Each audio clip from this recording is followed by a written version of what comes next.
ආවේ කියලා. කොහෙන්ද ආවේ කියලා මතක නැද්ද? ඈ? ආවේ කොහෙන්ද කියලා මතක නැහැ නේද? ඔව්. ඉස්පිරිතාලට ගෙනත් දැම්මද ඊයේ ඇම්බියුලන්ස් එකෙන්? ඇම්බියුලන්ස් එකෙන් ඉස්පිරිතාලට ගෙනත් දැම්මද ඊයේ? ඊයේ ඉස්පිරිතාලට ගියාද? අය අර ඇම්බියුලන්ස් එක කට්ටිය කොහෙද බැස්සුවේ? 19 යනුවෙන් ඇවිල්ලා.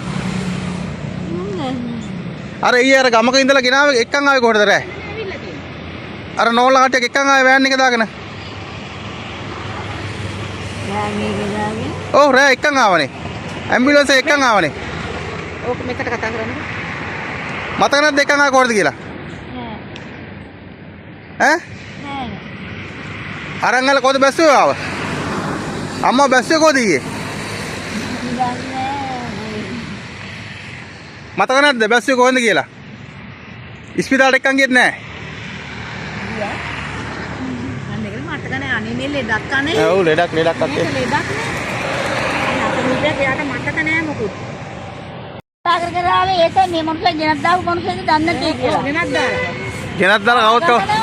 දරුවන්ට සාප කරනවා. දරුවන්ට සාප කරනවා. උන් තමයි අර කන්දු වලට යන්නේ. ඔව් ඔන්න ඕක තමයි යන්නේ. සහ ගහන්නේ මේවට රාජකාරී කරන්නේ නැති අයට. ඔව් රාජකාරී කරන්නේත් නැහැ. කොහෙද කියන්නේ තේරෙන්නේ නැහැ ලුවේට කල්පනාව නැති වැඩිනේ. වාහන නැති එක තියෙන නැති ඕනේ වාහනකින් ගෙනත් දැම්මයි ඒ කියන්නේ එයා යන්නේ හිතාගෙන හිටියා කියන්නේ ඔව් ඔව් ඒකද ගෙනත් දානකම් දන්නේ හා එහෙම ගෙනත් දාලා තියන්නේ. ඒ හිතාගෙන එයාට වරින් වර මතක වෙනවා. සමහරේ ඉන්නවා වාහන වලින් එක එක තැන් වල ගෙනිලා කට්ටිය දාගෙන යනවා. අර මිනිස්සු දෙනවනේ. ඉන්නම අම්මලා ඩයිලා ආපහු එකතු කරන් යනවා. අන්න ඒ වගේ බිස්නස් එකක්. ඒ බිස්නස් වලට අපි ඉඳ දෙන්න ඕනේ නැහැ. ඒක අපිට අහුණාම අපි හදාගන්න රාජකාරිය කරන්න ඕනේ. හරි. ඒකද අපි හිතමු මිනිස්සු ඒවා කරනවා කියලා. අපිට අහුවෙන් කියලා ඉඳලා කරනවා. ඒවට ඉඳ දෙන්න බෑ. නංගි. ආව් අප්පා. වැඩි හිතනවාට බාර දෙනවනම් නෑ වැඩි හිතනවාට බාර දෙන්න බාර දෙන්න බෑ කිව්ව කාලේ කියලා එකක්. ඒක මම දානවා බෑ. ඒක තොරතුරු බෑ කියලා ඉතින් හරි ඉන්නේ.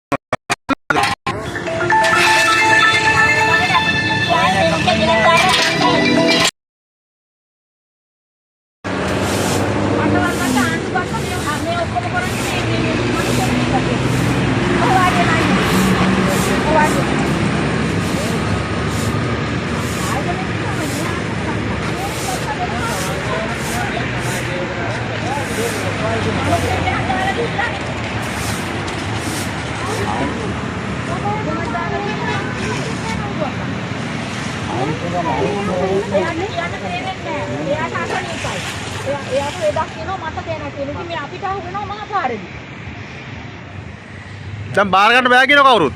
කවුරුත් බාර ගන්න බෑ කියනවා. මේ ආයතන වලට ගියාම මේ ආයතන වලින් මේකට වග කියන්න බෑ කියනවනේ. වාහනකින් ගෙනත් දාලා ගියේ